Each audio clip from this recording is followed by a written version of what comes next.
million in FedNor investments are on the way to help Northern Ontario's agri-food sector innovate, grow, and create jobs. As part of this investment, Pinocchio Hills Farms will benefit from a repayable contribution of more than $1.4 million to build and equip a state-of-the-art abattoir, meat processing plant, and retail butcher shop in Bruce Mines. This new 13,000 square foot facility will include a commercial smoker, curing section, and a high-volume hanging and freezing facilities. Once complete, this priority project will allow the organization to increase sales and profitability by up to 65%, while helping to create and maintain 15 local jobs. The remaining $588,744 will allow BioEnterprise Corporation to create a Northern Ontario tech hub to support the growth of agri-food businesses.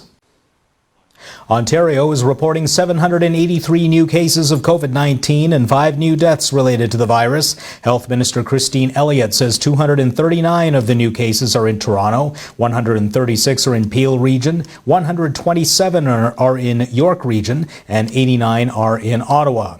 She says there are 779 newly resolved cases. Ontario has a total of 62,196 confirmed cases, including 53,291 resolved and 3,022 deaths. The province says it has hired 100 new contact tracers to help track and isolate new cases of COVID-19, and it plans to hire up to 500 more by mid-November.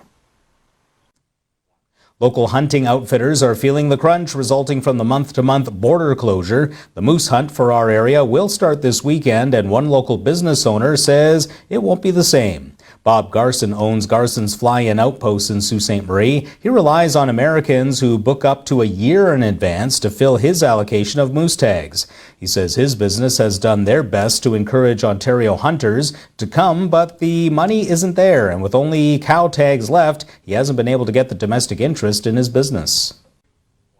The local Chamber of Commerce is okay with the federal plastics ban. Rory Rings, CEO of the Sault Ste. Marie Chamber of Commerce, told Sioux Online that they are in agreement with the Canadian Chamber statement released on October 8th. That statement was released by Dr. Aaron Henry, a senior director with the Canadian Chamber of Commerce, who notes the benefits of alternatives to single-use plastics, but says the approach must go deeper than bans.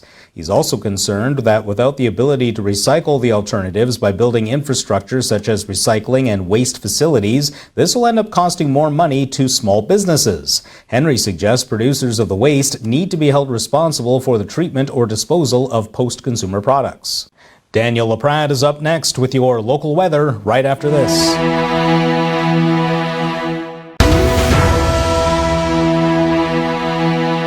Good evening and welcome back on your Thursday. Hope everybody has enjoyed their day. Temperature is falling out there very quickly tonight, and we are going to see that continue with a chance of some snow flurries even overnight. We're going to get into the radar, and we want to thank Northern Lights Detailing for sponsoring our weather. They are at 632 Great Northern Road. Of course, the weather isn't the best, but you can still go and try all their services. If you do need your car detailed, maybe you just need it vacuumed or washed on the exterior, go see Marnie. They will take care of that for you. So on our radar, you can see this system, the bulk of this system has passed through yesterday. That's a low pressure system now that's moving its way east over Sudbury and North Bay. We do have some lingering showers. We are going to see another round of showers and snow flurries moving in our region tonight. So we are going to watch for that as we get into the evening hours and we continue into your overnight. So I'll get into those details momentarily. But let's look at your camera view, which is brought to you by wirelesscom.ca, and it's been gray, it's been wet and windy. Those winds have been a thing all week, and they're going to continue to be a factor as we go into the overnight. So do make sure that if you do have stuff outside this time of year that you're starting to put it away or tie it down, because things are going to start really blowing around as we get into the real windy season. Of course, November is coming up, and we can often get some pretty good storms in November. So your expected highs for today were 5 in Thunder Bay, 6 in Wawa, 10 in Timmins, 8 here in Sault Ste. Marie, 9 in Elliott Lake, and 11 in Sudbury. And what are we going to overnight? We are going to dip down to -3 in Thunder Bay, -2 in Wawa, and -1 in Timmins. Up to 1 degree here in Sault Ste. Marie, 0 in Elliott Lake, and then back up to 1 in Sudbury. So as mentioned tonight, we are going to see Cloudy with a 60% chance of rain showers or flurries. Winds will die down a little bit, 30 kilometers gusting to 50, and then they will become lighter as we get into the overnight hours after midnight, and you'll see that low of 1 degree. Friday, we are looking at mainly sunny in the morning for a little bit before it clouds over once again, and then we will see a 60% chance of showers in the afternoon, maybe even a snow shower, and we will see a high of 8, low of 0 overnight with a 70% chance of flurries or rain showers once again on Friday night. So again, keep that in mind. Depending on where you are in our region, certain elevations may see some snow, whereas the lower elevations will just see rain. Saturday, you are looking at a mix of sun and cloud with a 40% chance of rain showers or flurries throughout the morning. And then as you get into your overnight, you're going to see cloudy with a 60% chance of rain and very windy. Once again, 5 degrees overnight on Saturday.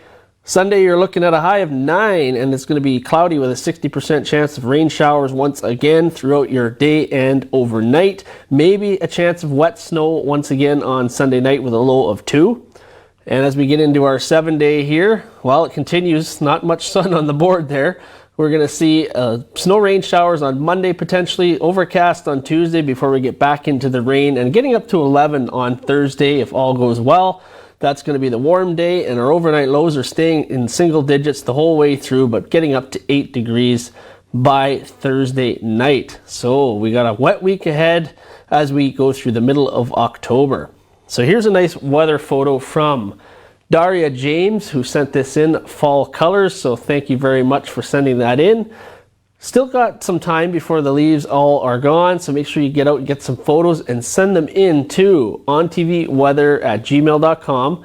Include your name and location, and they will go up on First Local, on our newscast, and our Weather Minute weather reports, and it also goes up on SiouxOnline.com, which pushes it to our Facebook and Twitter pages. So your photo will get all the exposure that you want, so make sure that you send that in. While you're on SiouxOnline.com, take the time to visit all our social media links where you can follow us on Twitter, like us on Facebook, subscribe to our YouTube channel. And we want to remind you, you can watch us on Facebook. You can watch us on your Roku TV. So go to search On TV, ONN TV, and you can watch us right there on your TV or on your Amazon Fire. So there's many ways that you can find us. We are there for you. And if you need a view on demand, just go to our YouTube channel. I will be back in the morning with Chris, and Mike will be back with more news right after this.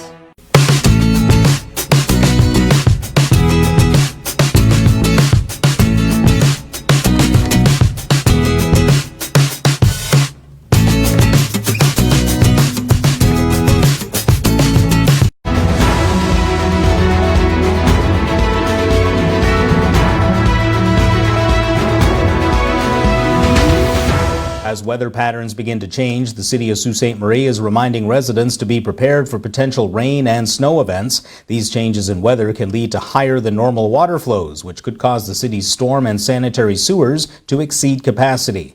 City staff ensure the main system is functioning properly and take as many precautions as possible to prevent damage to private property. However, it's important that property owners take precautions as well. Visit our website, siouxonline.com, for more info. Stats Canada says Canadians have been spending more time and money online since the beginning of the COVID-19 pandemic. The agency found in a survey conducted last month that 44% of Canadians had spent more money online on technology, including computers, laptops, and tablets, and 42% spent more on video streaming services. The survey found that 34% of Canadians also spent more time on their home and mobile internet connections to maximize the use of this technology. The agency found that overall 41% of Canadians spent more time on social media and messaging services, with the percentage varying among age groups. Police have arrested a 53-year-old man after he allegedly threatened to burn down his apartment in Kingston due to an insect infestation. Kingston police say they were called to an apartment building this week about a threatening tenant. They say they spoke to the man, who was apologetic and said he was just venting over unsatisfactory living conditions and issues with his landlord. Police say they were soon contacted by a neighbor who alleged the man just had a gas can delivered to his door. They say officers returned, found the gas can, and arrested the man. Police say they seized the can of gas as evidence and charged the man with uttering threats to cause property damage. Foreign Affairs Minister Francois-Philippe Champagne says the Mediterranean Sea boundary dispute between Turkey and Greece shows NATO needs new political tools to solve disagreements among members. Champagne says Canada is prepared to help mediate a solution between its two NATO allies. He says he will be discussing the details of Canada's possible contribution during his meetings today in Brussels with NATO Secretary General Jens Stoltenberg. Champagne is making his third stop on a four-country European trip that is focused on a series of security threats facing the continent. Opposition MPs are bracing for another marathon meeting of the House of Commons Ethics Committee today as they ramp up efforts to revive their investigation into the We Charity affair. Conservative MP Michael Barrett says he and his colleagues are prepared for the meeting to drag on for days if that's what it takes to finally force an end to a filibuster by Liberal committee members who've been blocking opposition demands for more documents. At issue is a motion put forward by Barrett last week calling on Speaker Spotlight, the agency that arranged speaking engagements for Prime Minister Justin Trudeau's mother and brother at We events, to hand over 12 years' worth of receipts for those paid appearances. Unifor has reached a tentative agreement for 9,000 workers at Fiat Chrysler Automobiles in Canada. The deal must now be voted on and approved by the workers. The negotiations between Fiat Chrysler and Unifor came after the union reached a deal last month with Ford Motor Company, creating a template for talks with the other Detroit automakers. The union says negotiations had continued through the Thanksgiving weekend as Fiat Chrysler challenged elements of the union's agreement with Ford, including wages and health care benefits. The deal with Ford included plans to produce electric vehicle batteries alongside investments from both the federal and Ontario governments. I'm Mike McDonald. We have more news and weather coming up. Recently, the Government of Ontario established a $100 million affordability fund to help Ontarians who don't qualify for low-income conservation programs ease the burden of their electricity bill. Whether you rent or own your home, as long as you pay your electric bill, you could qualify. There are 3 levels of support available. The first is a home energy kit with upgrades like smart power bar.